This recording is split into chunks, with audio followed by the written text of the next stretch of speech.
I'm gonna have this face the whole webinar. Good afternoon, and thank you for joining us for the next AMAC Legends and Leapers. We've just started the webinar. We're allowing people in, and the program will begin shortly. Thank you. And this is when our intro music would start. Oh, the theme music. One of these days, Ricky, one of these days. Started from the bottom, now I'm here. Oh, I like that one. So I don't know if I should make my hair announcement now or later. Because people What? I'm gonna keep going like this the entire show. So you know that I have on 2 earrings and that I have hair. Oh yeah, yeah. Work those neck muscles. There you go.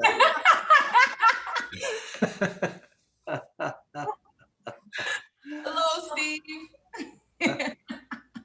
Hey, Steve, how's it going, man? Good afternoon, and thank you all again for joining us for AMAC's Legends and Leapers. To start our program off, we will turn things over to Anthony Barnes, AMAC COO. Anthony? Hey everybody, welcome to AMAC's Legends and Leapers program. Our monthly discussions between our industry legends and leapers, they have all been enlightening, inspiring, and thought-provoking. And I know today's discussion will continue along those same lines. We're very fortunate to have such esteemed leaders among the AMAC membership who are willing to share their journey and their perspectives on industry issues that impact us. And you can view all of our past discussions in the member portal of our website. And then also during this session, just want to remind everyone that you could submit your questions for the panelists in the Q&A box at the bottom of your screen, and we're gonna try to get to as many questions as possible within our time frame. At this time, without further ado, I would like to turn the program over to our moderators for today, AMAC Board Chair Ricky Smith and AMAC Emerging Leaders Chair Lauryn Mangum Reed. So good afternoon. It is so good to be back with you all. I know I took a 1 or 2 show, I forget how many sessions I've missed now, hiatus.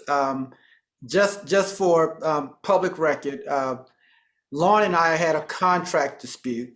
And so I had to bow out for a while because she wanted it to be the Lauryn Mangum Reed Legends and Leapers. I didn't find that acceptable. I wanted it to be the Ricky Smith Legends and Leapers. And so we're still working that out. She may be winning, but we'll see how that works out. But we're happy to be here. I'm happy to be here.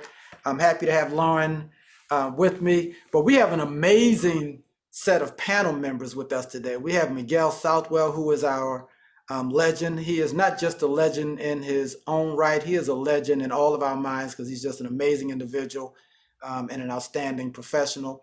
And then we have Dorine Litman, who many of you know very well, but she's doing amazing work in Chicago, and she will have some enlightening comments as well. But I'm not going to jump on Lauryn's role because she will do all the introductions. I just want to thank those 2 for deciding to join us.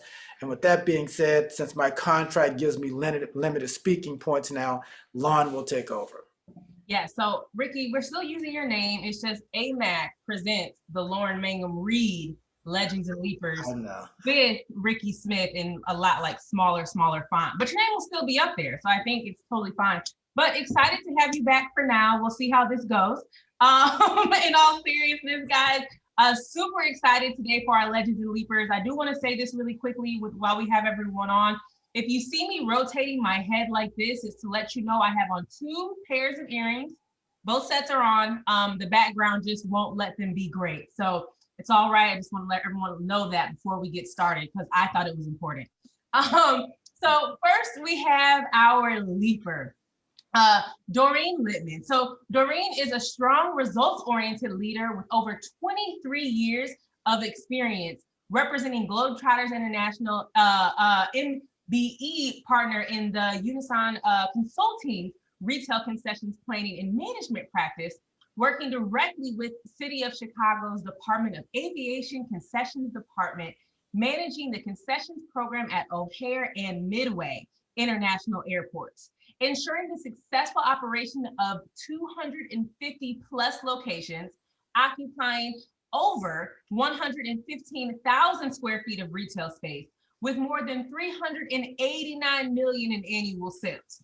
Dorine has built a diverse professional background as an experienced property manager with a demonstrated history of providing oversight to a cross-functional team of professionals, including program management, airport facility management, quality assurance, and response contingency planning.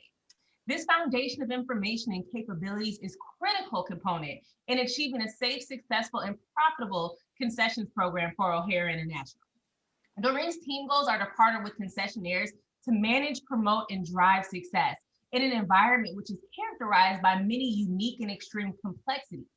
Although enforcement of operational CDA lease compliance is the stated requirement of the role, a balanced measure of empathy and practicality for the business owner remains a high priority on its own. The idea and narrative of partnership is favored over tenancy or management, allowing O'Hare's business community plan operate and prosper together.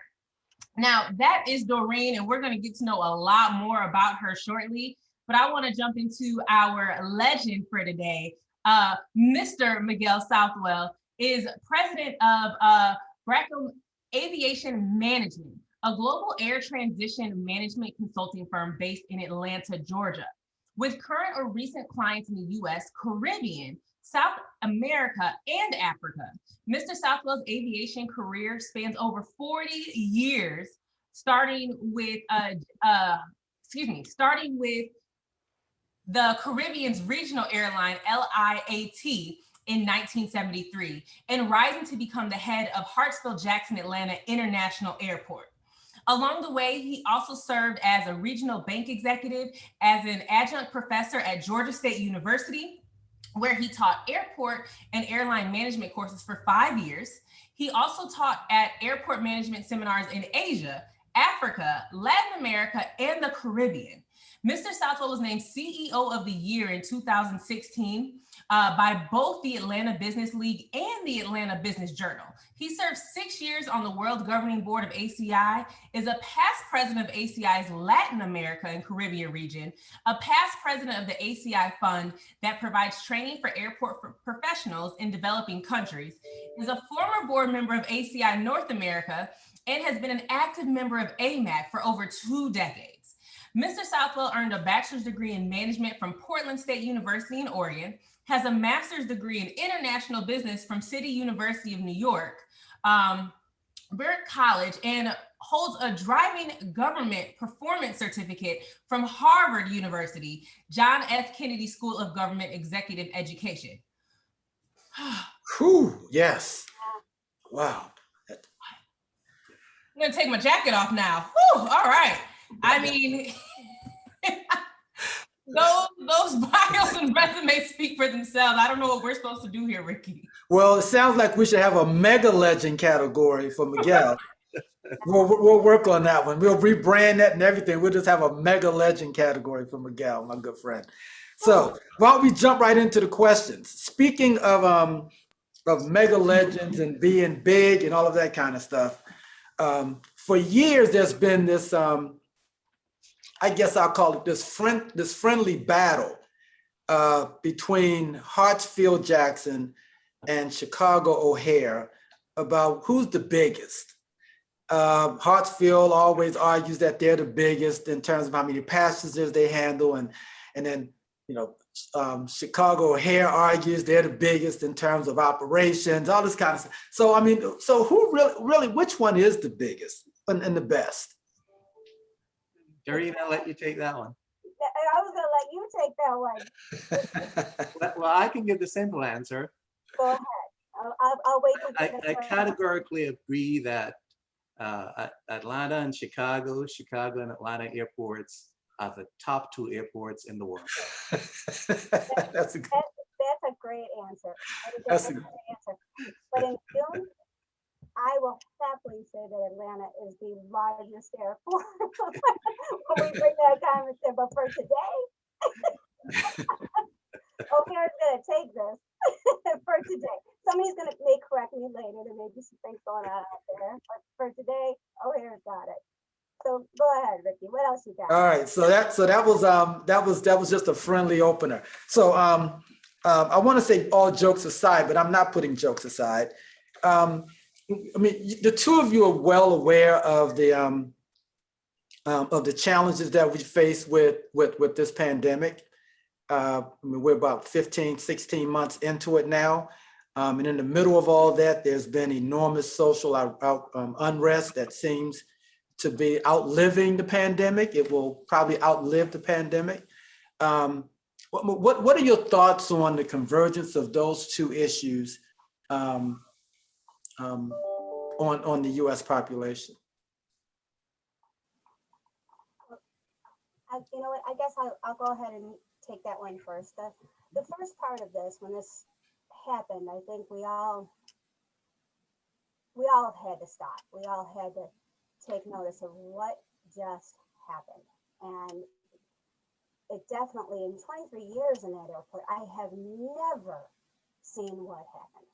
I have never seen, I would, in 23 years, I would never have seen me working from home.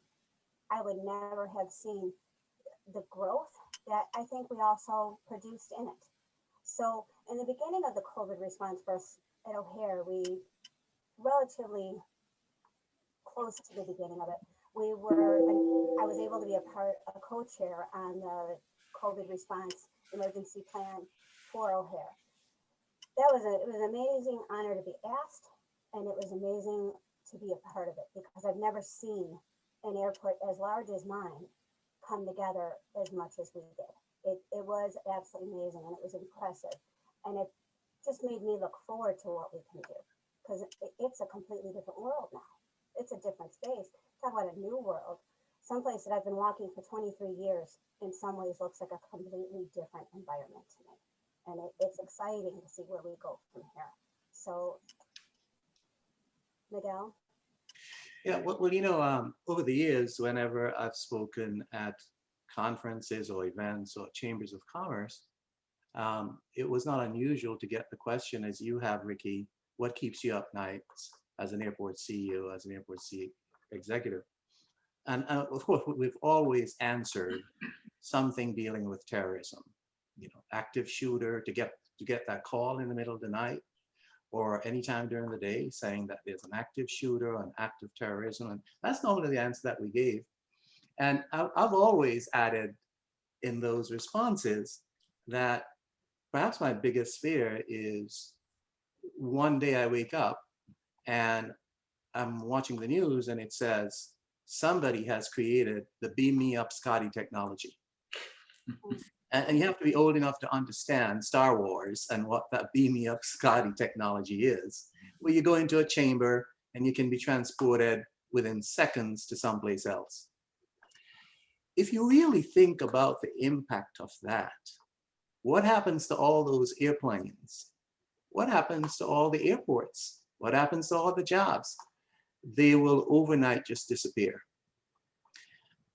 And that was really the worst case situation I could have thought of until the pandemic came.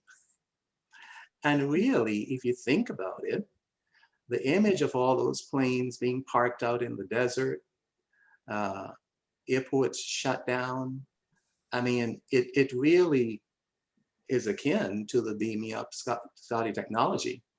The difference being, of course, that we were all hoping that it would only last a few months, 2 months, 3 months, 4 months.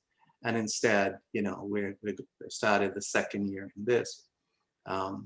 I think rather than changing the industry in a very material way, notwithstanding the losses that those airports and concessionaires have faced this last year, I think rather than changing the industry materially or structurally, what you will likely see is an acceleration in terms of certain things that we were already thinking about.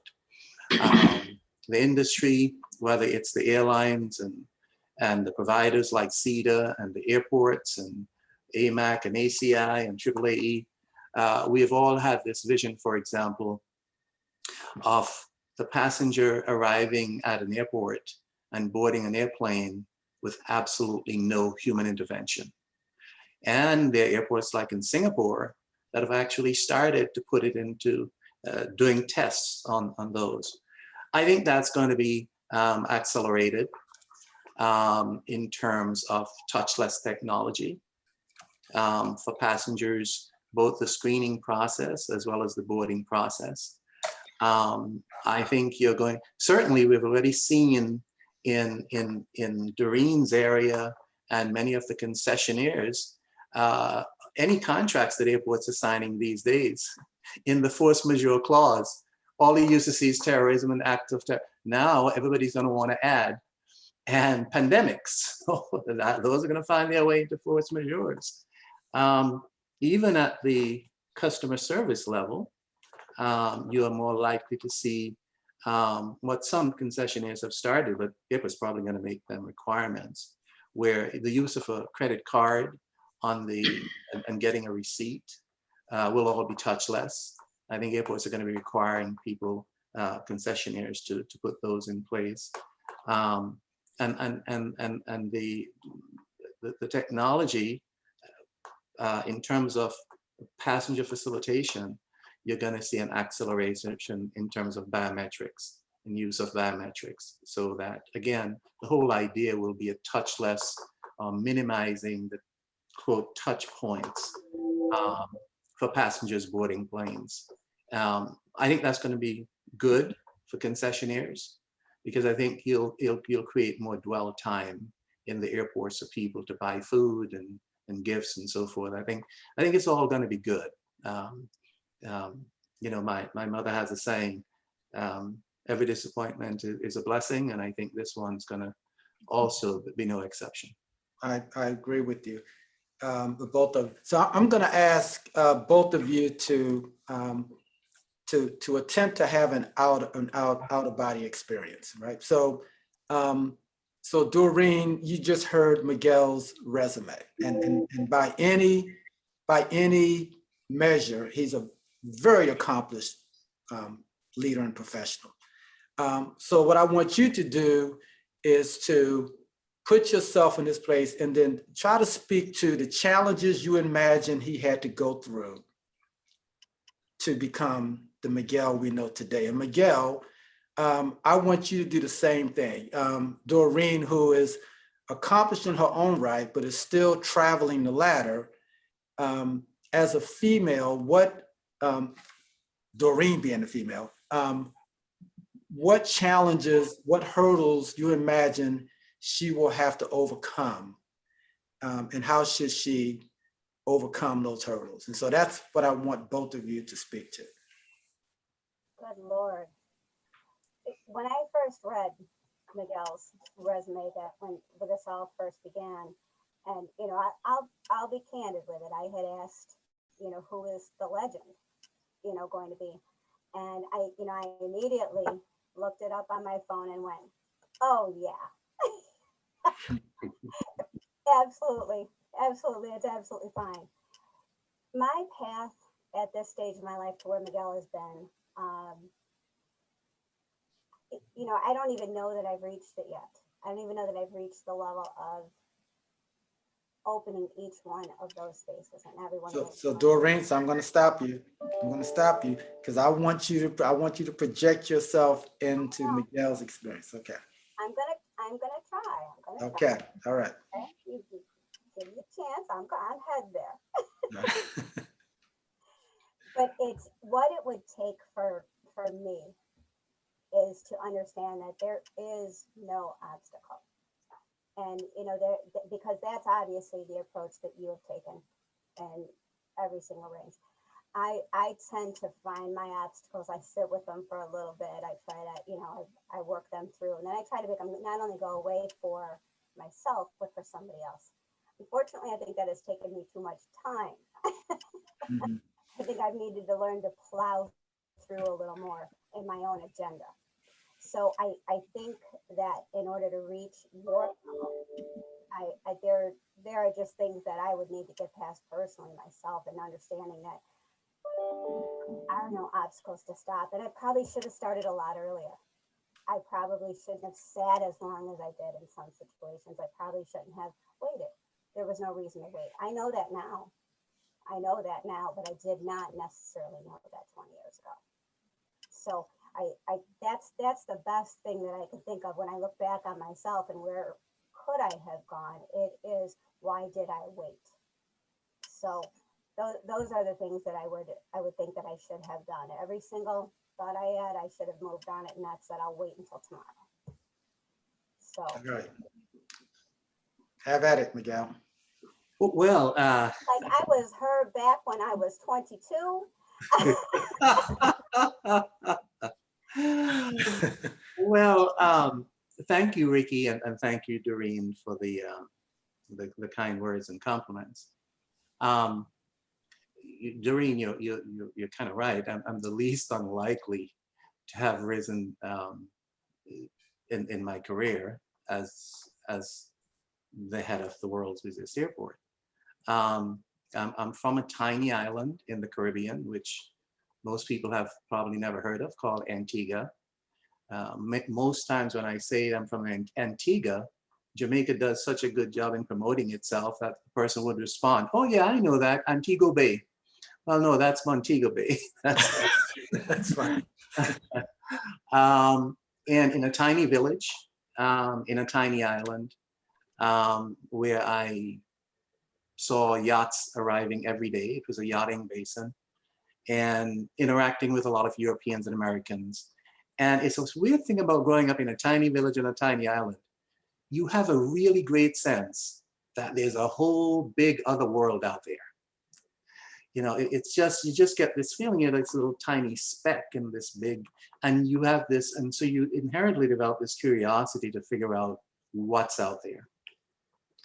And so, you know, in Dorine's case, she's at a position, and I've always spoken very frankly, if you've heard me at conferences, and women have a particular challenge. If you look at the national statistics, it is very clear that the barriers for women are not at the entry level.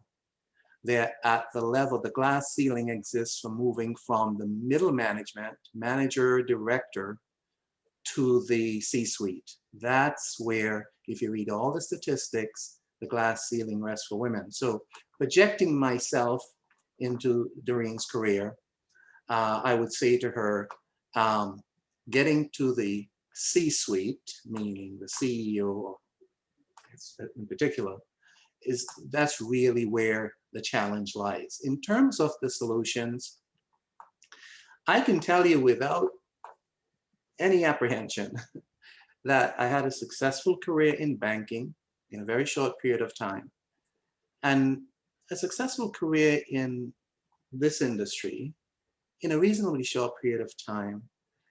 And if I were to say what was the main driver of that, which I'm recommending to you and projecting that you focus on, is in both industries, in each of them, I met a lady who saw me one day or over a period of several days on the job and said, "I think you've got something that I would like to nurture and become your mentor." In banking, it was a lady by the name of Sylvia Engels. And when she saw me, I was a roving teller, meaning I didn't even know where I was going to work the next day in a branch, in Portland, Oregon, a roving teller. And we were opening a new branch one day, and we were giving away 2 free steaks with every deposit. And I balanced my cash real quickly, and she just thought it was impossible and thought I had something. And she offered to be my mentor. And eventually I tracked her entire career, becoming a branch manager, and then succeeding her as a regional branch manager, replacing her. When she left, she recommended me to replace her. The same thing happened in this industry. I came to Atlanta with a silly idea. My wife told me it was a terrible idea about starting an airline. When that failed, in the process, I happened to have met Dorine, a lady by the name of Angela Gittens. And I started by writing her speeches. And when I failed to start the airline, I was thinking of going back into banking. I had a similar experience with her. I traveled with her sometimes to DC, and she saw something that she thought I had. And so I followed her to Miami and returned to Atlanta, where she was before. So I tracked her career. So if I was Dorine, and I was trying to break through that glass ceiling to get to the top of my company, the first thing I would do is to try and find a mentor, similar to I have done in both industries.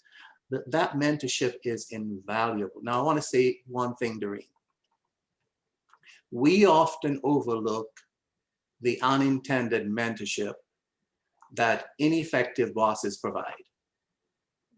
I'm going to say that. We often overlook the unintended mentorship that ineffective bosses provide. However, I believe the learning process is equally well served by such poor bosses who unwittingly teach us what not to do and what not to become, as much so as those as Angela Gittins and Sylvia Engel, those esteemed mentors whose lessons often serve as that bedrock of our successful growth, career growth.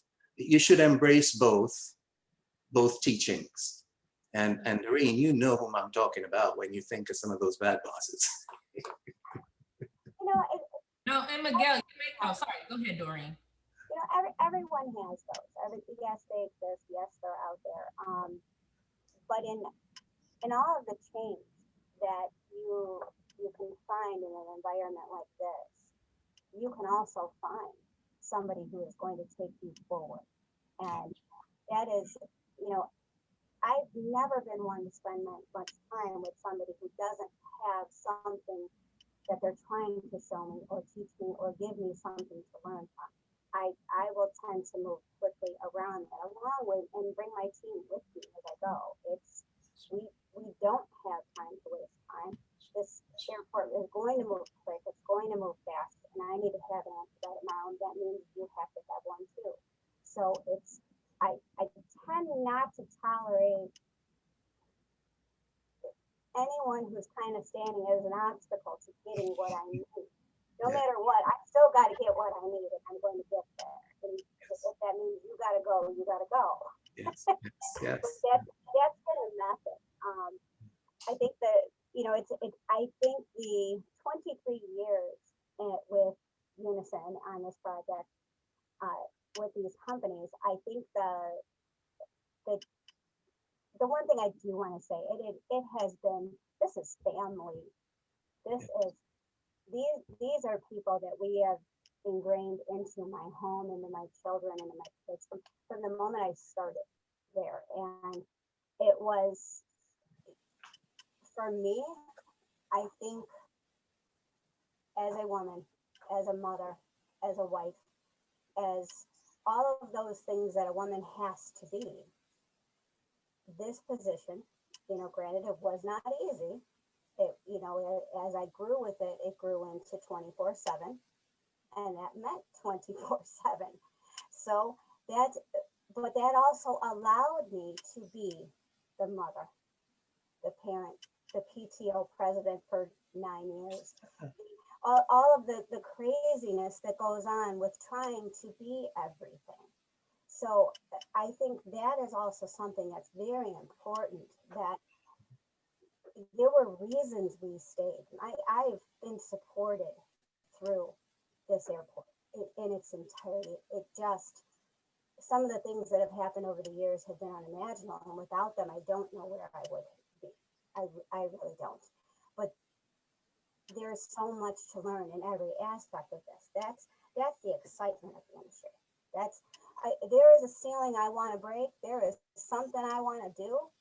But right now, again, I will still say I want to get through COVID, and I want to do it with this group of people. I want to see them succeed. I want to see them do better. I want to see my team succeed, because what they've been able to do over the year is amazing. It's absolutely amazing what we've done. And I'm proud. I'm really proud of that work.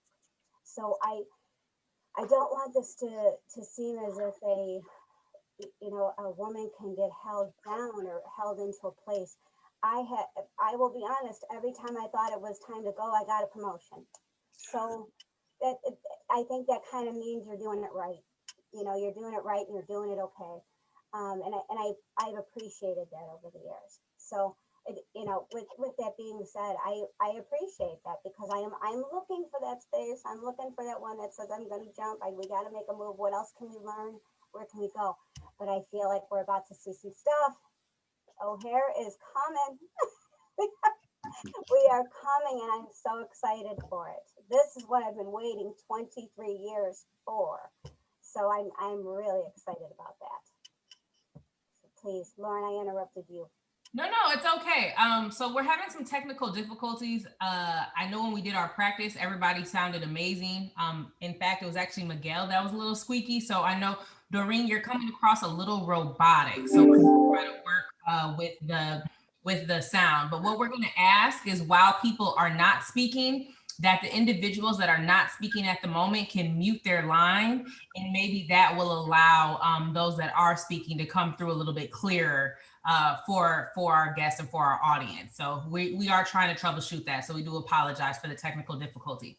One of the things that Miguel said, and I know Dorine has her team that's like, all right, look, we got questions here, we got answers. We want to make sure that we stay pretty politically correct. I know Miguel is gearing up for the annual conference, so he's putting his panelist and moderator hat on for his sessions. But I want to dig a little bit deeper. I want to, get you guys a little warm under the collar. So Miguel says something very interesting, and we always talk about on Legends and Leapers, who was that individual that was your mentor? Who was your ally? Who was that person that helped you, or those people that helped you get to where you are?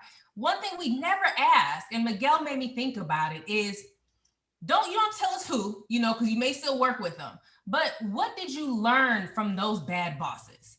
What did you learn from those individuals that you felt as though didn't make the best leader, right? I feel like Miguel said that there's always a lesson and something to be learned, and regardless of who that supervisor was, who that boss was, who that individual in leadership was. What were some of those things that you took away and that you learned from those people that maybe didn't have the best leadership or supervisory skills? Dorine, you want to go first? Yes, sure. Wow. They're all listening right now. No, I think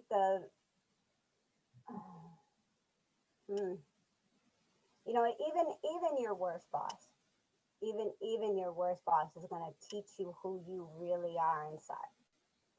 And that's what matters the most, because if you have the ability to continue to push past somebody who is going to continuously come to you in a negative format, stand in your environment, stand in your space, and then even come out of your space to also continue to be negative, it takes a very special kind of person to get over that. So I think there's value in every single bit of it. In every bad situation I've ever had, I've asked myself every single part of the way, what is my part? What is my role? What did I play? And it's my job to fix it. I can choose to go around. I can choose to jump over. I can choose to step on. I can do whatever I want, but I'm going to do something. So that's the most important thing about even a bad experience. You can learn, and if you're going to take nothing from it, you better learn your own strength and your own thick skin and your own abilities. That's where you got to dig deep at that point, because you got to make the choice. You're either going to cut bait and head out, or you're going to stand your ground. And I'm a firm believer in standing my ground and making my corrections where necessary from me. I'll take anyone's criticism. I will, whatever I got to do with it. But the chances of me turning and running are going to be slim. And I would never want anyone to do that. I think that in business and professional, there is constantly a way to come around to communicate in a way that is effective. And to make sure that you're meeting the goals that you don't need to like each other, but you have to work together and you have to figure your way forward. So that's what I learned from the worst one I had. So Miguel. Well, it's a double-sided coin, because to know that that was a bad idea often is coined with working with somebody else and seeing that it worked with some contrasting approach. And so I would say the two in answering those questions in terms of what I've learned from those people who were ineffective bosses or bad bosses, the two main ones are, one, that for an organization to succeed at its optimally, that you have to give people the authority with the responsibility. If you give someone a responsibility and you don't give them the authority to make those decisions, that is to succeed or fail, the organization may still succeed, but it won't be at its optimal. And when you practice that within an organization, I gotta tell you, in every case where I've seen it, whether it's Angela Gittins or others, it was like progress on steroids. I mean, you just turn people loose and just make sure everybody knows what it is they need to do, and don't micromanage, no dictatorship, and I'll give you a good example. So one time, Angela Gittins came to my office and she said she didn't like the color for paint someplace. It wasn't a good color ambience. And so she told me to go get it redone. So I didn't think much about it, but after she left, I went back to her office and said, Miss G, what color do you like? And she shouted at me, you staff me, I don't staff you, you go figure it out. So now I have to call her sister, I have to call her friends to figure out what color she likes. But the point is, as something as simple as changing the color, she wanted me to succeed or fail. And that's one of the most valuable lessons, in contrast to others, that I've worked with. The second thing, most valuable lesson that I've learned is, when you succeed someone in any position, doesn't matter what you know about their performance or not. You have an obligation, because you don't know whom their supporters are in that organization or whatever. If you want to well-manage morale in a transition, whether it's a position, regardless of the level of the position, one of the best things you should do, well, what you should not do, is undermine that person's your successor's performance. You should always present your new ideas as building upon what that person has previously built. Never that you're correcting something that person did. And those are the two most valuable lessons I've learned with bosses that were not effective. One is to give people the authority with the responsibility. And two is to always build upon your predecessors, regardless of what you've heard people say about them or what you may even feel. For the organization's sake, you should always give them their praises, and at least let people know that your job is not correcting what they've said or done, but build upon what they have already built. I agree with that. Let me add to that a little bit. I think if anyone would ask me, what do I read now? What do I pay attention to? Yes, I'm constantly reading industry. Yes, I'm constantly reading, any tidbits of information of what direction I think we're going. But the other thing I'm reading is leadership. That is the only other document that enters in my save as a, let me review this later. As being somebody who was, one person for a while, when I started at O'Hare, we had 42 locations. We have 250 now. It's a completely different world and a completely different space. So in working with a team and developing a team, it really, everything I read, everything I tried to take, I needed to understand that I needed to look at every one of them as their individual. What can they exceed as? What do they like? What do they want to do? Where do they want to be?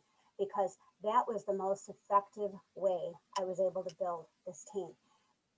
In all honesty, through COVID, I do not know what I would have done had I not already put that team in place, because they were so effective in their creation and helping us build and helping to make our department, our program, me, all of us look good.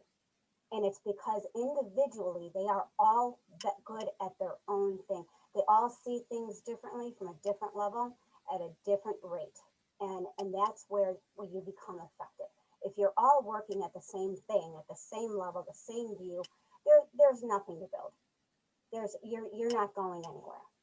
But this worked. I've been trying this for a long time. This worked. And like I said, I will never stop reading that. I will never stop reading that leadership. I will never stop listening to somebody like Miguel or Ricky or anybody who is giving this advice on how to bring people together, because that's been key. That's definitely key right now. So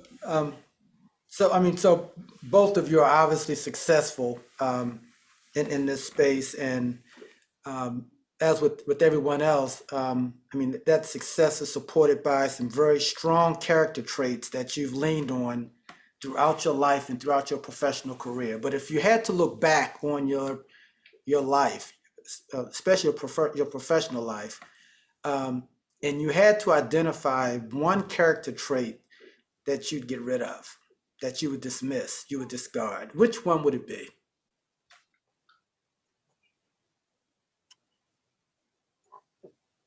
Miguel, I'm gonna let you have that first.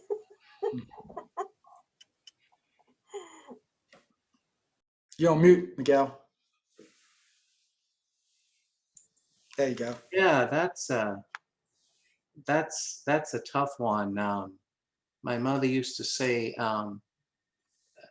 related to character, whatever you are at 18, that you shall be at age 80, regardless of, unless you have a life-changing experience. And I found that to be true. I mean, the characteristics that you have and the values that I have now at almost 80, just kidding, are the same ones that I had at 18. And because I believe, for the most part, they have served me well, I'd be hard pressed to come up with or to wanting to get rid of any of them. I'll try to add some value to the question, since I'm failing to answer it. Somebody asked me one time, what is it like running an airport or having a senior position at an airport? And I said, it's kind of like, I was in Miami at the time, and I think we were burning through maybe $3 million a day in operating expenses. And I said, it's kind of like coming up every day, you go to the top of a building, a 30-story building, and throwing $3 million from the roof down to the streets below. And your job, once you do that, is to then dash downstairs and stop people from kicking and pushing and shoving and wounding and trying all kinds of tricks to each other to get a share greater than others. I believe that working at airports, because of the tremendous amount of money that passes hand and the continuous attempts by individuals and organizations to corrupt airport employees, whom I can tell you in my experience, some of the finest people I've worked with some of the most honest people I've ever worked with. I can tell you that in my mind, the two greatest values or characteristic of an airport employee in my mind, and they go together, is absolutely deep integrity. No question about it. You must have integrity to work in that environment. But related to that, and what concerns me sometimes when I'm out there in the industry, is the courage to exercise that integrity. Because it is not unusual, I'm not going to say it often, but it's not unusual in that environment, as you all well know, to have people threaten your promotion, threaten your careers, threaten, let me tell you, I've had a lot of my share of that over my 30, 40 years. And, you know, you have children to send to school, you have, you know, you're worried about losing a job and all of that. But let me tell you, if you work for an airport, you gotta have the courage, to carry through with that integrity. The integrity is found throughout the industry. There's no shortage of that. My concern, especially in the last 10, 15 years, as I've traveled around the country to airports, is just the courage to stand up for that integrity because of the threats that are often made. One of the classes I taught for ACI World is airport ethics. And especially in developing countries, it's not unusual, for example, for an election to begin and the head of the country calls the airport and say, I want $10,000 for my campaign, and they have to do it or they lose their jobs in developing countries. And so that's one of the classes I teach around whether it's Asia, Africa, Latin America, the Caribbean. And if we had more time, I'd give you some of the examples of what some of those CEOs have gone through. But I would say those two things, Ricky. I don't know what I would remove, but I can tell you the two that I found are the most important in the airport environment. One is integrity, unshaken. And two is the courage to exercise that integrity.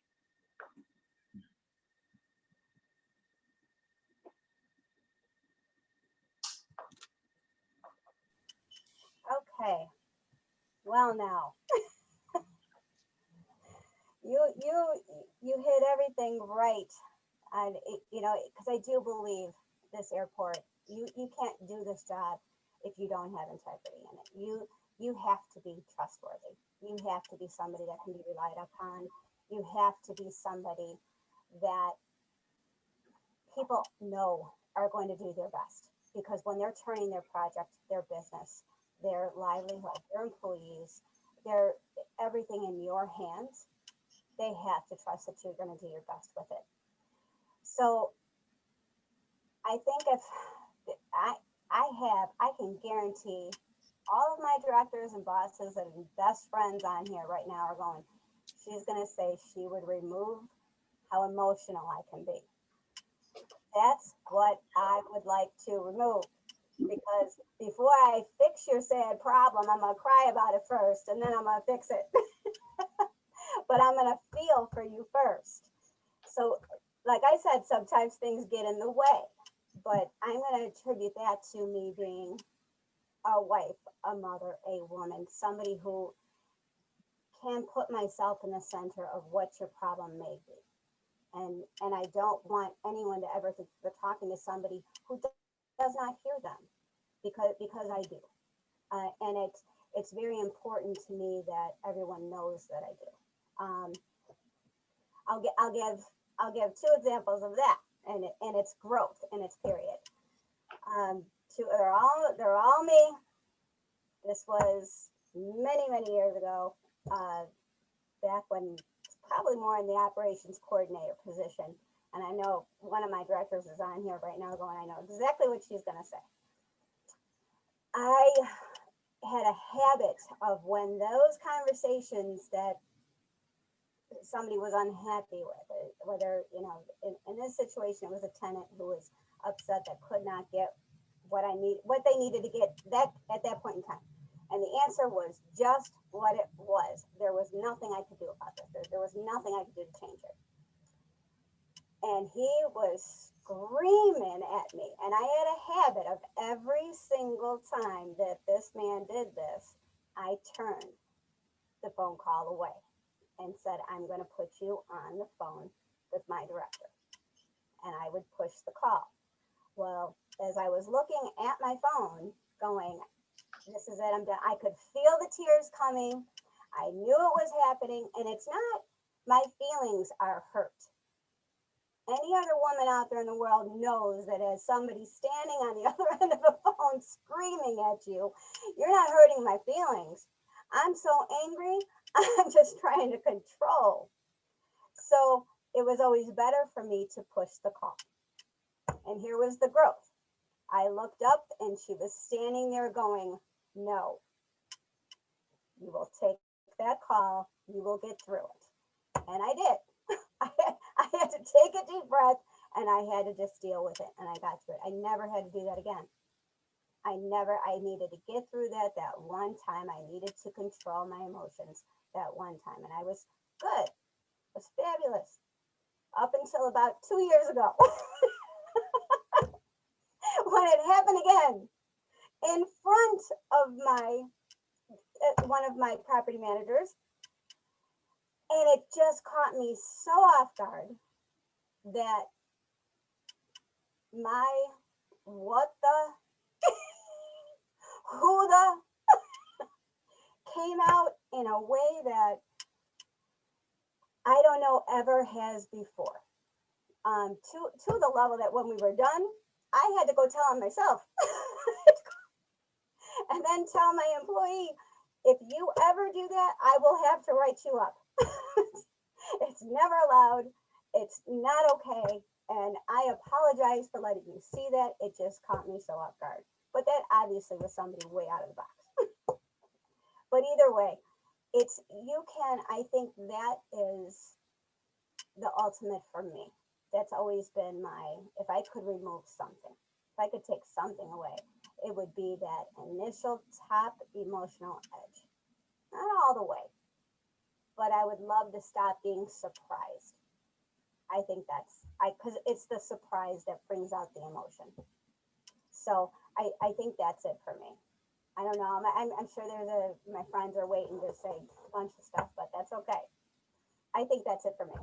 You know what, Dorine? If you were to ask Jamie and Angela last month during Women's History Month, they would tell you to keep the emotion there, because that emotion and that empathy makes you who you are, makes you the leader that you are, and everything. But I think that surprise, and sometimes as from just our nature, it's the I'm trying not to cuss you out, so the tears are coming because everything is like boiling up type thing.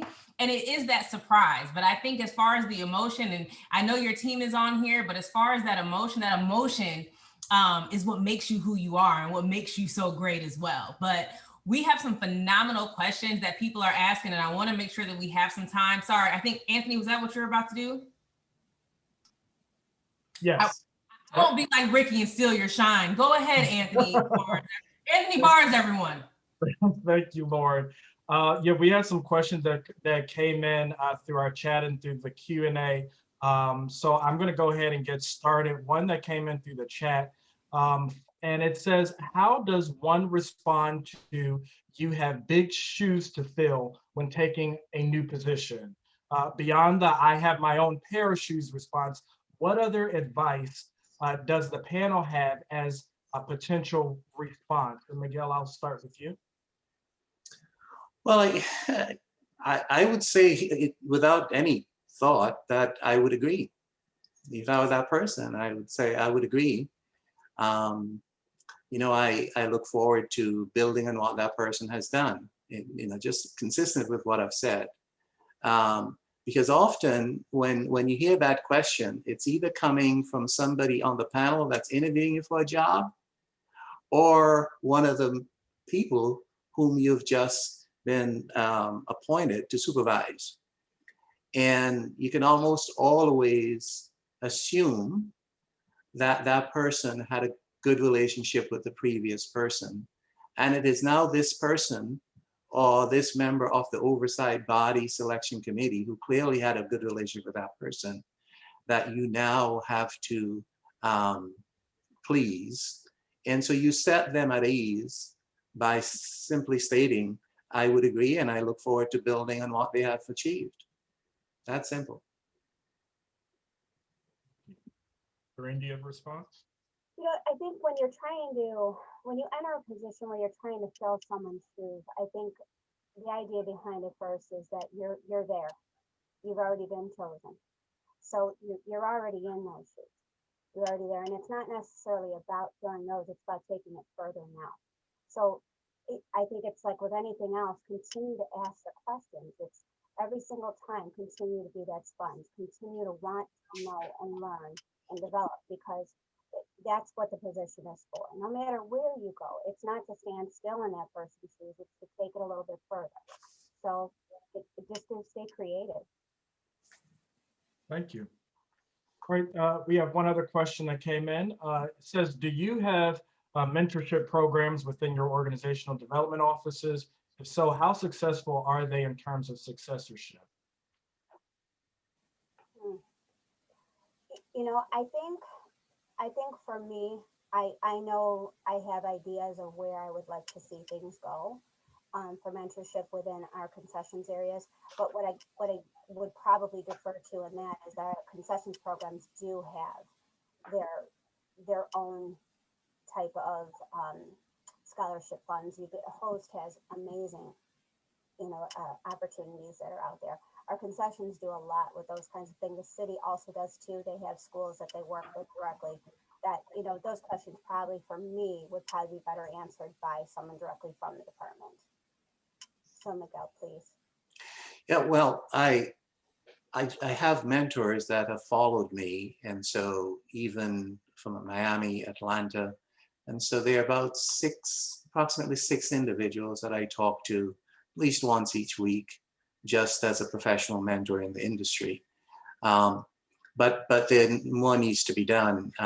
When I was the CEO for Atlanta's airport, every last Friday of the month, I used to visit Best Academy. Best Academy is a school that's operated by 100 Black men from grades 6 through 12. And they also pay for those kids who stay in the program. Their tuition is paid for college as well. Again, it's an all Black males. I can tell you that's where a lot of my work, and I think the work of this organization, needs to be done, because we need to have more people of color entering this industry. Having what I found in the Best Academy, for example, the 9th grade, more than half the kids had never flown on an aircraft. Just explaining what it is that an airport does was a real challenge. And therefore, how can these people look to airports as places for future careers? I think that's where the greatest need lies, just working with kids in schools to let them know about this industry. It's equally important to any mentorship that you can provide.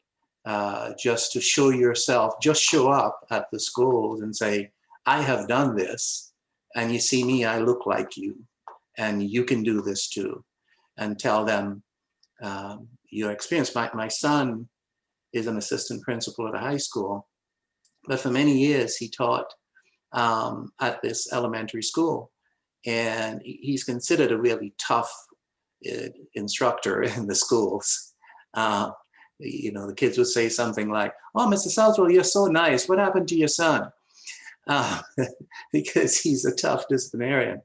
But one of the things that I always took with is an image of a donkey, because anyone in my village can tell you, for the first 5 years of my life, my main mode of transportation was a donkey, and that's not a joke.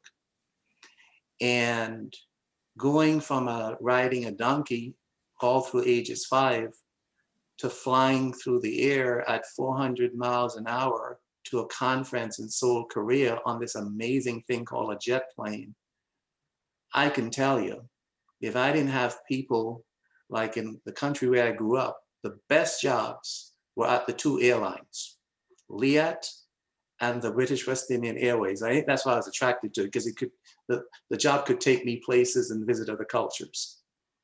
But I can tell you, there was a guy from my village, Polly Potter, who was a pilot with Liat. And I thought, what an amazing thing to be able to keep that metal in the air stable. He must be God. But, you know, those kinds of role models in a tiny, small village, I think of those things that told me that I can do things like this. And so we need to do things, more things in the schools, like in 100 Black Men, Best Academy, to let those kids know, regardless of their backgrounds, that they can achieve what you have achieved, given your similar background. And that is just as important as any mentorship. Thank you. Thank you for your responses. Hey, at this time, we're just a couple of minutes after the hour. We do have one more question in the queue, and if we have time, we can maybe answer it right after we close the meeting. But I would like to thank those who have attended, who were able to join on today's call. Thank you for joining us on today's call. Thank you to our panelists for your inspiring words and just being vulnerable during the conversation. Of course, thank you to our moderators for leading us through the conversation. I want to encourage everyone to visit our website to register for our upcoming events. We have one on May 11th from 30,000 feet. And we also have our annual conference that you can register for. Registration is open. So please visit our website to register for these events. But if you can, stick around for a few minutes longer, and we want to just continue this conversation. But again, thank you for those who do have to jump off. Again, thank you for joining us.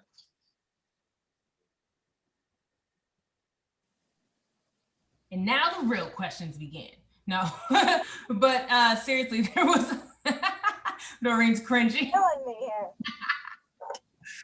So there are a couple other questions that we have in the queue, and I have a couple of questions that I want to ask you guys too. But one of the questions is, how do you define an excellent customer experience?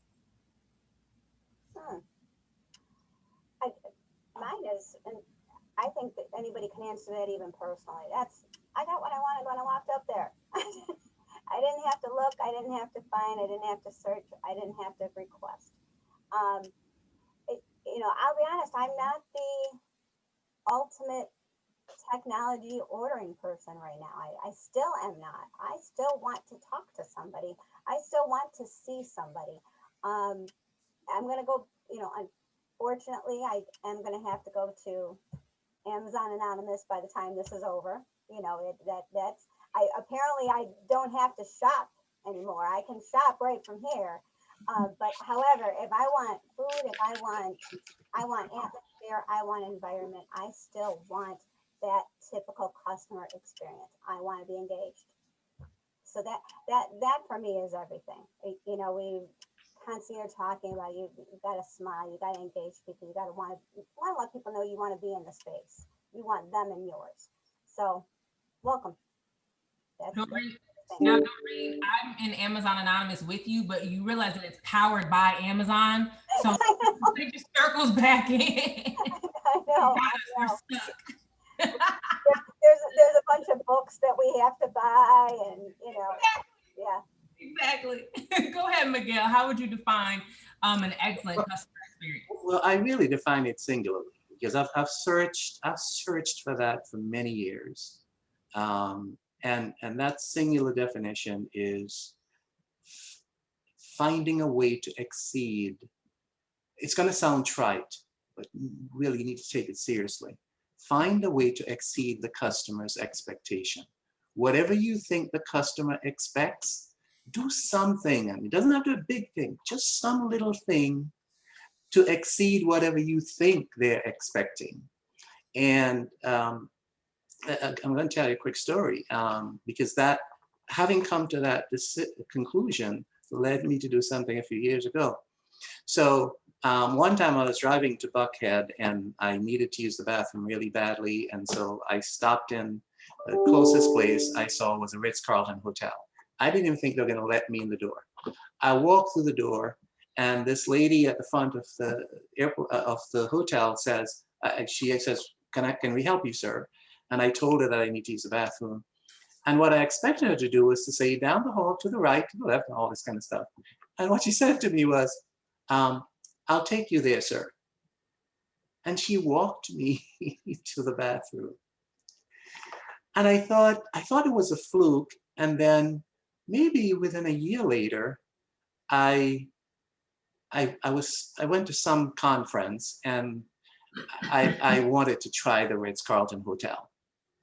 So the rates were in the required level.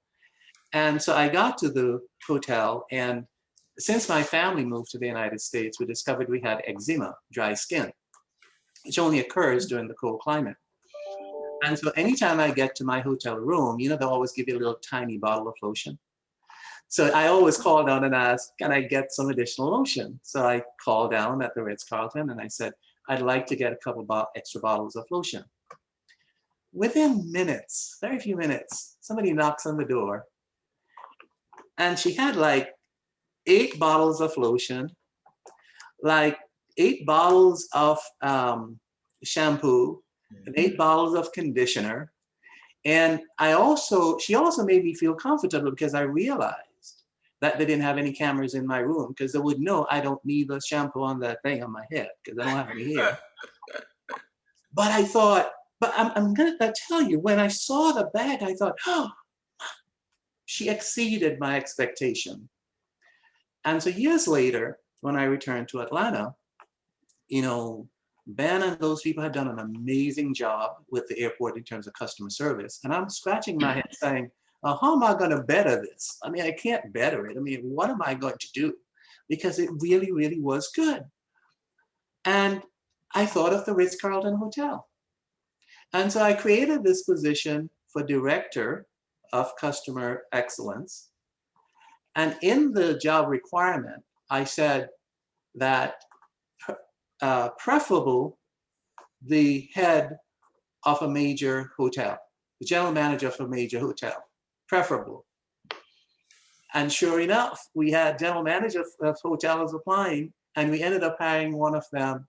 And the service is just recently, just this last month, I believe, Atlanta was rated the best airport for customer service by the ACIS program. But I watched that young man just methodically change things and put things in place.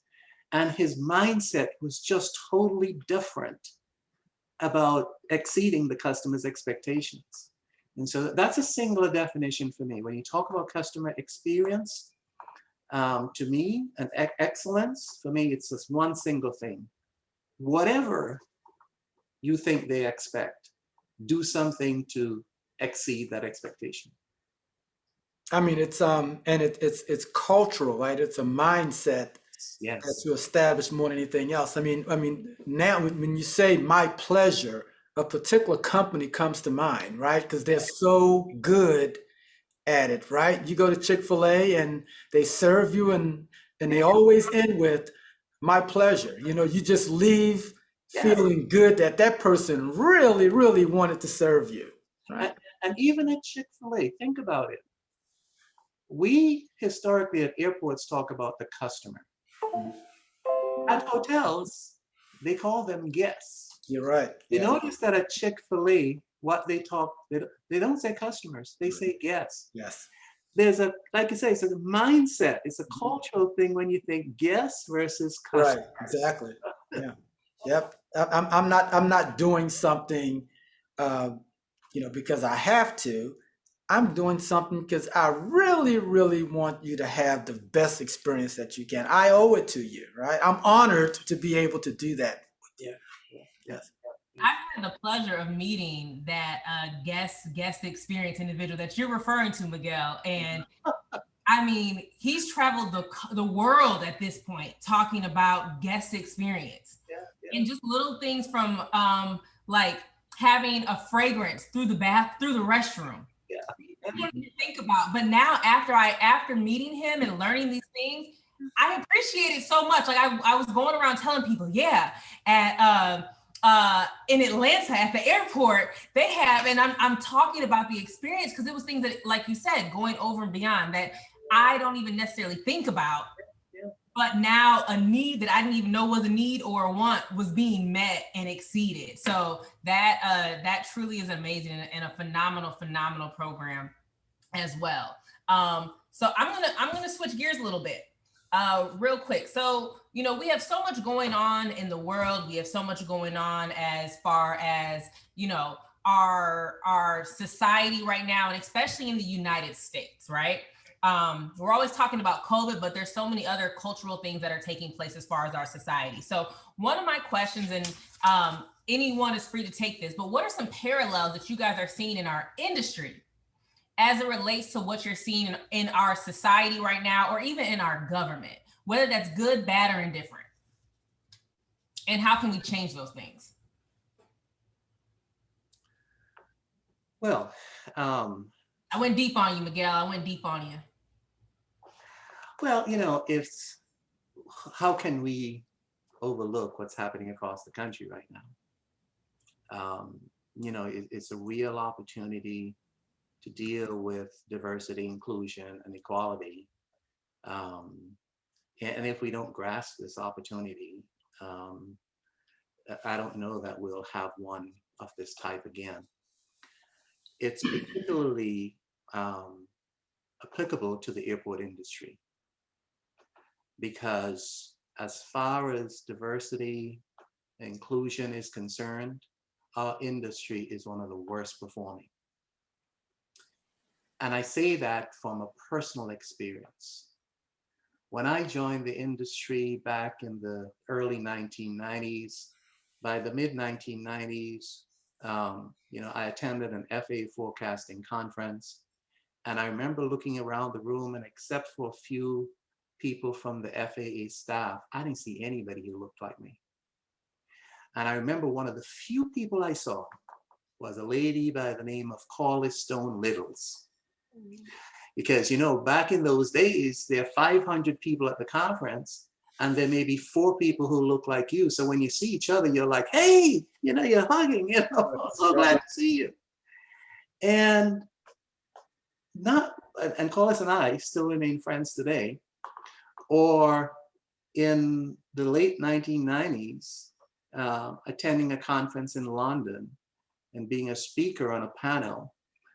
And to my surprise, there's a Black person sitting next to me on the panel. And I look in the audience, and it was a huge audience, 600 to 800 people, a wave of people. And there were maybe 3 Black people in the audience.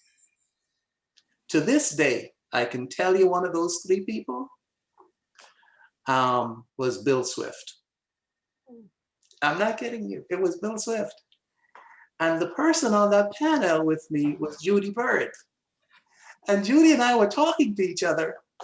And I was saying to Judy, we're laughing, looking at this wave, white wave, and thinking, wow, when is this going to change? I mean, and if you talk to her today, she'll tell us the first time I met her, Judy Bird, and we remain friends today. I can tell you, I still go, if I go to those conferences in London, it's the same. And if I go to the FAA conference, forecasting conference today, maybe you see 8 instead of 4. And something needs to be done about that. I'm not saying that being an airport CEO is the only place for people of color. But the fact that we have 455 or 52 airports today, and there are only 9 people or so of color, tells you that not much has changed. You have Angela, you have Ben, you have all those people who have came before us. But at the end of the day, the number pretty much remains the same. There has been some improvement. There have been an increase in white airport female CEOs. But in terms of people in color across the board, it is still that 452, 55 airports and still only 9 CEOs of color. I think there's a major role. AMAC, and thank you, Ricky, for the ALC and starting that program. But I can tell you, that program cannot succeed in its full potential unless we have a significant and different type of partnership with ACI and AAAE. I will tell you, I have been disappointed, and I can talk now because, you know, I have nothing to lose. I've been disappointed with the performance of ACI and AAAE in the organization as a whole commitment to diversity and inclusion. I have worked on different programs, and it's not that ACI and AAAE don't have, you know, we've had, Angela has been the Director General of ACI World. John Clark has been the chair of North America, ACI. And we have had Carl Newman has been the chair of AAAE. And so clearly there are people within those organizations that I think appreciate the value of diversity and inclusion. But it's not enough. It is not enough to form a committee for disadvantaged business enterprise, and that's not enough. I can tell you one of the biggest disappointments I had was with the PFC issue, because as many of you know, I was one of the talking heads for AMAC in Washington on the passenger facility charge issue. That the best that we could get from the body, not from Kevin or Todd, not the leadership, as a body, as a voting body, that the best that we could get from those organizations is their agreement only that they would support language that says we encourage diversity and inclusion, when all of the evidence historically and otherwise have shown that there have been no material change in participation in contracts at airports except by legislation. They're categorically stated the only thing they would do, they were prepared to do as an organization, is to say they encourage it rather than require it. And there are all these excuses about, you know, we like to leave it to local decision, or things about, well, you know, the AIP program is too cumbersome. Well, let's talk about a way to make it easier. But you all well know that the participation by contractors for construction projects funded by PFCs will not be realized unless it is required. In fact, the white contractors tell me that. We want to do it, but if our colleagues who are competing against us, we want to volunteer, but we know they're not going to do it. And so, again, I would like to see some change, because I think AMAC can do so much better if we lock our arms together with ACI and AAAE. You all well know, if you go to the Hill and ask for anything to be done as AMAC, the first thing the legislator is going to ask you is, what is ACI's position and what is AAAE's position? Because we're not going to be swimming up a stream If they don't support it, guys, we can't give you support. So it is so crucial to get their support. And I think as an organization, there needs to be a new kind of discussion within ACI and AAAE as to what role they really want to play in diversity and inclusion. And I think that can be done with, it has to be done within, with help from the outside. I don't think it can be done internally with maybe HR companies that know what it takes for organizations to change. But I think there are people within ACI and AAAE, people like Scott Brockman in Memphis, people who have demonstrated their commitment and actually make it happen. You know, people like Phil Brown in Orlando. I think we have leaders within ACI and AAAE who really we should look at to help make those changes within those organizations, because a change needs to be made to recommit in a different kind of serious way to diversity and inclusion.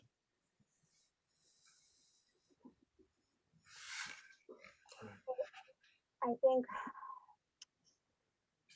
I hear everything that everyone has said on every panel that I have watched going on this since October.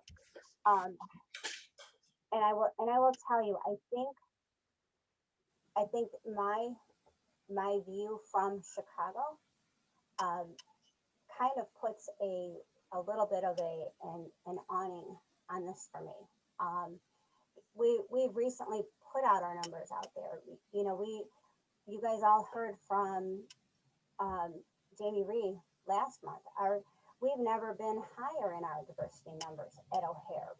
Midway is at 54%, and they're not even done. They're not even done building it and managing the inclusiveness of this program and that airport. O'Hare's program is just starting to come online, and it's redevelopment, and the largest redevelopment we've ever done, but yet we still meet our inclusive numbers at 32%. So the awning sits within my industry. It sits in my airport. That's where I've been.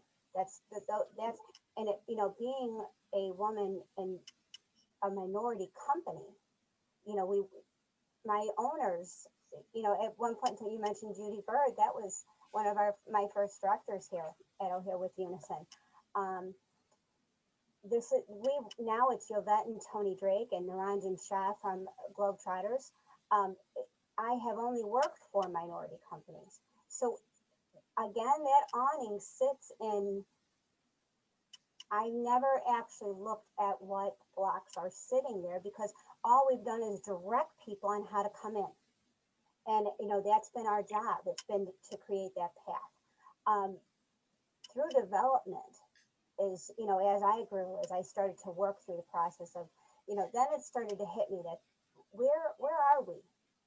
Where is this? Is where we're not. This is where you don't see the difference. You don't see the difference in the room. I have always seen the difference in the room.